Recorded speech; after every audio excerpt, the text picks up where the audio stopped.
দীর্ঘ 1 মাস রোজা থাকার পরে আসলো খুশির ঈদ। ঈদ মানেই আনন্দ, ভালো লাগা।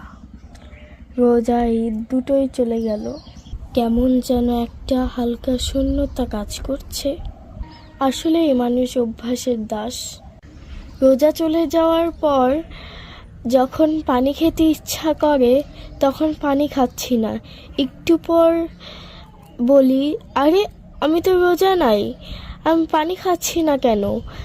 আসলে অভ্যাস একটা ভয়ানক জিনিস, এটা মানুষের জীবনে অনেক পরিবর্তন আনতে পারে। যেহেতু আমরা অভ্যাসের দাস হয়ে যাই, কাজে আমাদের উচিত ভালো অভ্যাসগুলো রপ্ত করা, আর খারাপ অভ্যাস যেন নাও গড়ে ওঠে তার জন্য সবসময় সচেতন থাকা। তাহলে জীবনটা সুন্দর হবে ইনশাল্লাহ।